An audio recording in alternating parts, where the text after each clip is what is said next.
The job for today is mounting headlights to a pedal car. This fender is off a Steelcraft Pierce Arrow pedal car, and there are reproduction bezels and lenses made for the headlight, but the housing that joins these to the fender is missing. So my job is to make that housing. So someone else started this job. Here's what they made. It's a fairly simple sheet metal fabrication. It has tabs on it that fit in slots in the fender. And the tabs actually fit the slots quite well. I'm happy with that. But the fit of the bezel is just plain lousy. It's not a good fit at all. And also the lens that goes inside the bezel is not centered. It's a sloppy fit. So I want to get these mounted well and centered. And the other issue is that the gap around the edge is just plain lousy. But still, this is a good starting point to work with. So I'll focus on making the mount for the bezel first, and then I'll build the headlight shroud around that. My plan is to make a ring that's a nice snug fit inside the headlight bezel and that sticks out on the back side so I can weld this inside the housing I'll be making. And my first thought was I would weld this joint, but after thinking further, I realized that if I leave some springiness in this part, that springiness will help to hold the headlight bezel in place, so I won't weld this. And it's pretty simple to roll a ring like this. I have a piece of 2 1/4 inch bar stock here, and that's just the right size, so I can put a piece of stock in a vise and clamp it to that bar. And then I can just roll this around the bar, and it'll spring back a little bit, but when it does spring back, it's just about the perfect size to fit inside the bezel. Now, of course, I have to make a spiral because of the way this works, but I can straighten this into a nice cylinder. So I'm going to cut some of the waste off of this. And using my vise here, I can turn this spiral into a cylinder. So I'll put one end in the vise and straighten it on this end. Put the other end in the vise and straighten that. So I'll straighten these ends a little bit with pliers. So this is a pretty decent fit inside the bezel. And there's just enough room to get the lens into place here. Now I'm going to make one more ring of steel that holds the lens in place. So I have a slightly narrower strip of steel that I'll use to make the next rings out of. And I think this strip of steel is long enough that I can get 2 rings out of it. So I'll get this clamped in the vise and start rolling that long spiral. Then I can trim off the excess.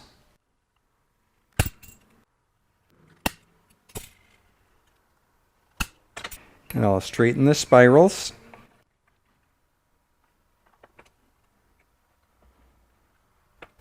And I'll use pliers to straighten the cut ends. And now I'll slip this into place inside the first ring. So I have a little bit of overlap. I'll have to trim that off. So that's a nice snug fit against the bezel, and it holds the headlight lens centered in the bezel. And I'll tack weld these 2 parts together.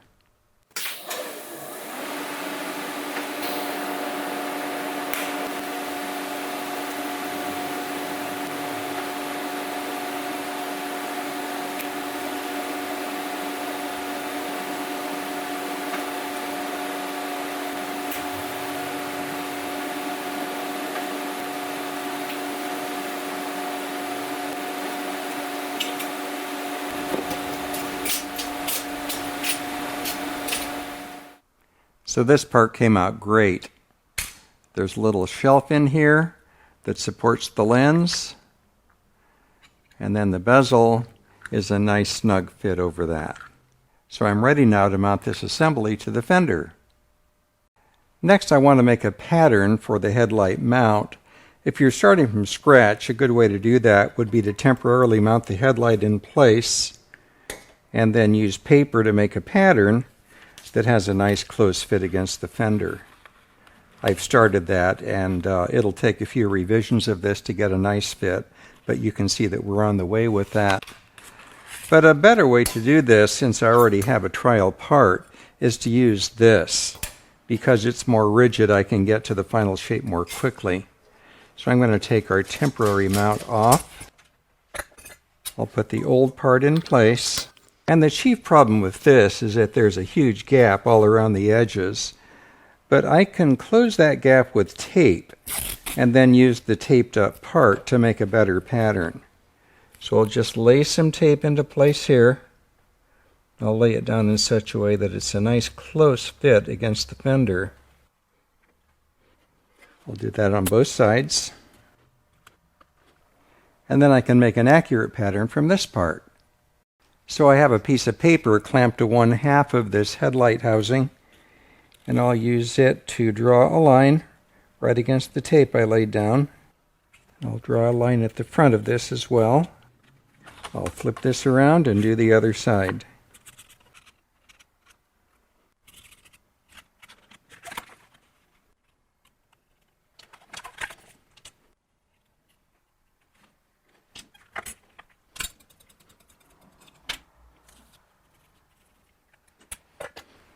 So this is a rough pattern, but it'll be a good starting place.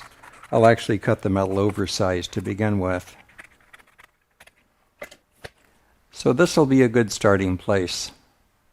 I'll do a quick test fit of our pattern. So I'll put the tabs in the slots, hold the headlight assembly into place, and it looks like we're off to a good start. I've learned from experience that using manual methods, if you try and put a curve in a triangular piece of metal, it doesn't work very well. On the long side you have lots of leverage, so you get a nice bend here, but on the short side you have no leverage, so you get a poor bend there. Let me show you what I'm talking about. So I put a center line for the bend on my table and a center line on the part. We'll be bending around that same 2 1/4 inch diameter round that I have. There's a line here 1 1/8 away from center, half the diameter of our bending fixture. So I'm going to clamp an angle right on that line. So this line represents the edge of the bending fixture. I'll clamp that to my table. Then I'll roll that bending fixture right up against our angle, clamp this into place, and now I'll bend one side and you can see what's going on. So again, where I have leverage, I can get a nice bend. But I don't have good leverage near the front, so you can see there's a large gap between the metal and the bending fixture. Let me bend the other side, and we'll just finish this off and take a look at it.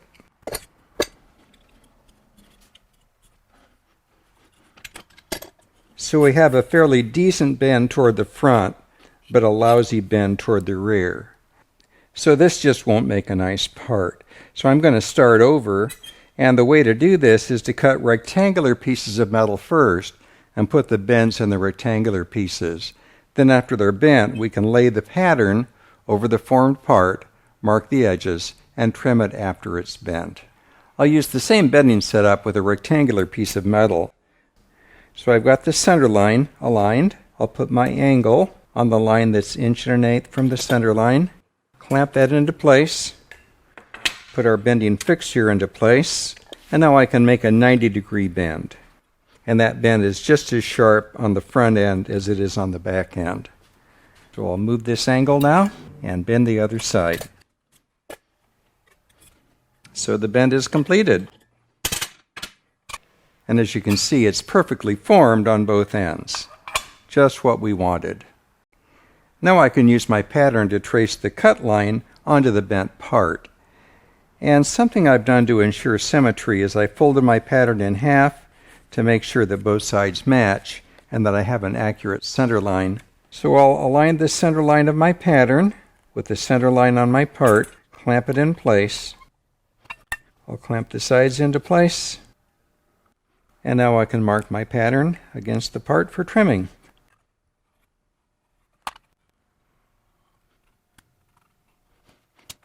Now I'll take the pattern off and I can trim this part.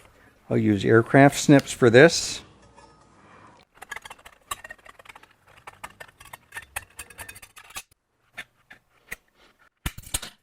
So there's the rough cut part.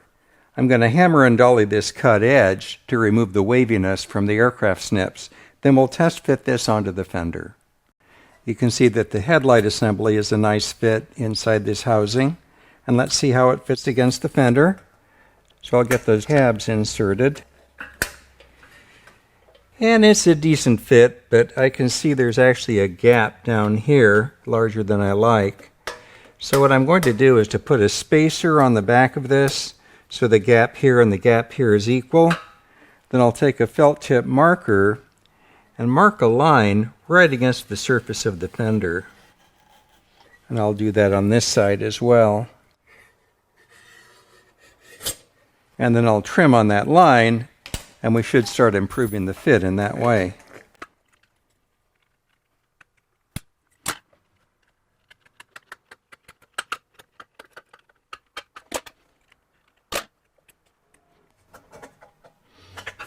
So that's actually quite a nice fit on this side. And to get the final finish, I'll do some filing or sanding on this edge. But we're very close now to the fit I'm looking for.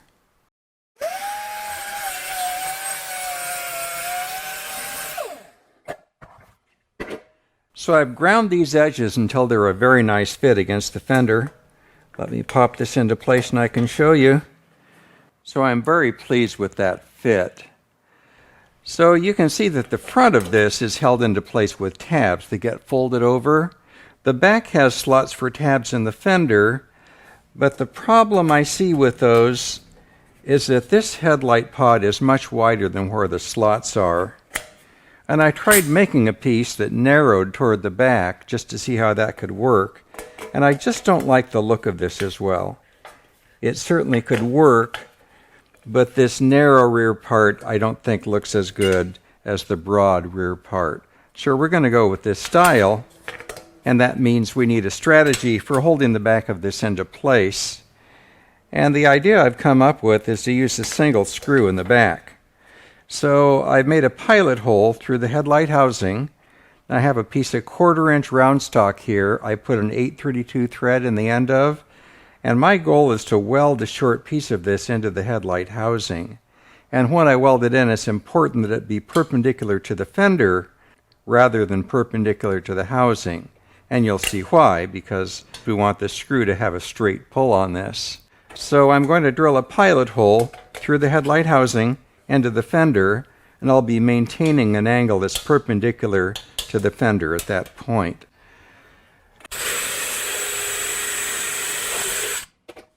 So I'll drill a 1/4-inch hole in the housing and then weld this into place and cut it to length afterwards.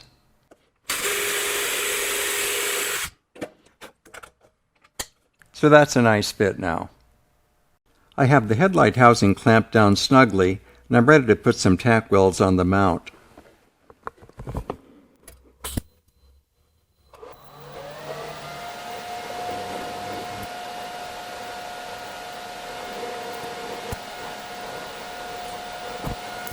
Three tacks will hold this securely, so I'm going to pull it off now and run a bead on the inside. I'll use silicone bronze filler rod on the inside to help reduce distortion.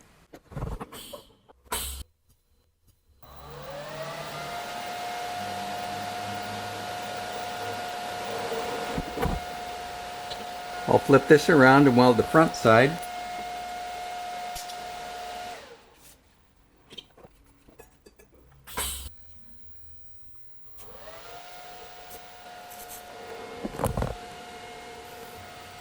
So when this cools down, I'll trim this off flush.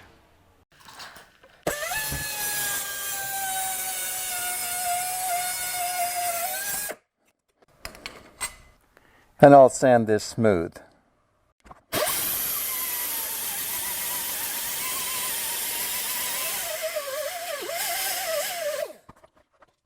And there's a few pits that I'll fill up with silicone bronze filler rod.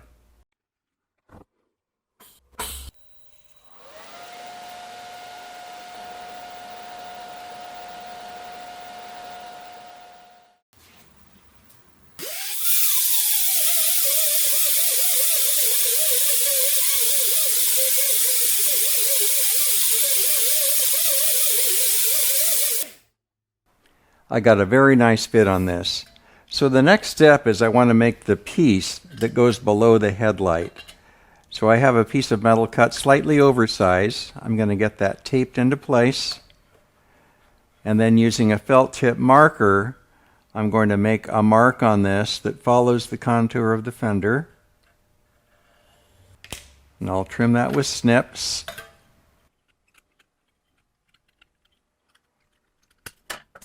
We'll try that into place. That looks like a really good fit. So I also need to trim this to clear the headlight assembly. So I'll get that taped into place. And then I'll use my marker to mark the trim line on the bottom of this. So I'll cut this away and we can weld this into place.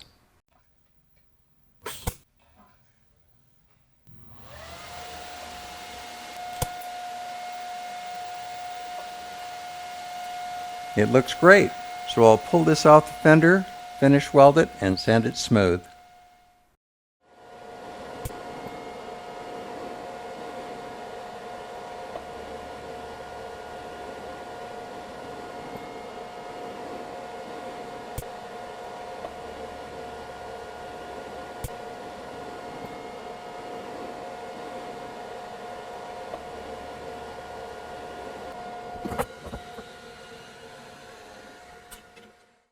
Now I can sand these welds flat.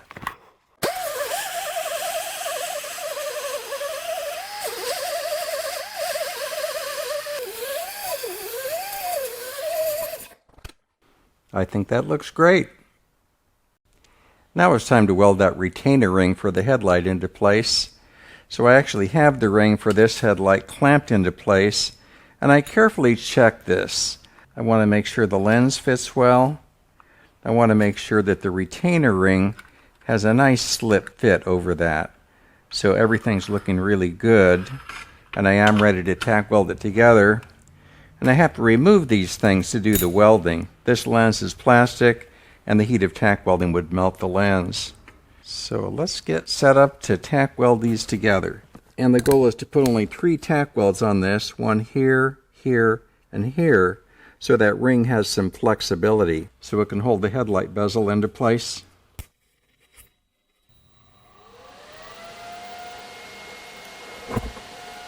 And I'm using silicone bronze filler rod for this to get the least distortion on the outside.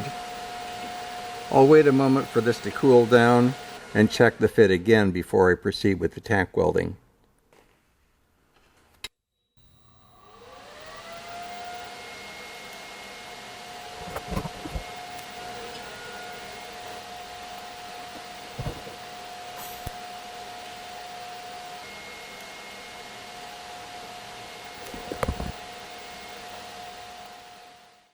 I'll do one more test fitting of the lens and the bezel.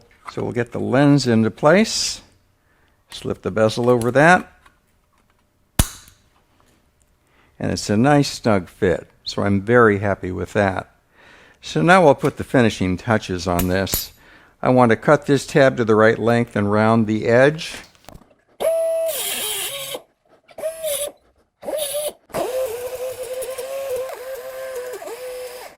Then I want to sand these areas where the tack welds bled through to make them smooth on the outside.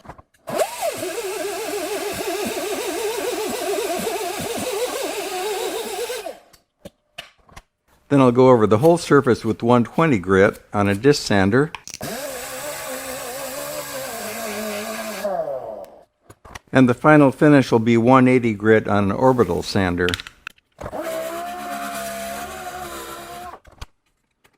So I'll continue the sanding on all of these surfaces, and this part will be finished. Even though this is a small part, this job had its own unique challenges, but I enjoyed working my way through them, and I learned quite a bit. It was a challenge to get the fit on the edge just right, but I'm very pleased with that. I've never had to make a slip fit on something before from sheet metal. That turned out very well, and it's been a great project. So I hope you learned some things from this project, and let me know in the comments if you have ideas for new videos. I love making these videos, and I'm honored that you're watching. Please like, subscribe, and click the bell to be notified about new videos. I read every comment, and I do my best to answer all questions. If you like what I'm doing, please click the Patreon link and become one of the great people who help me create new videos.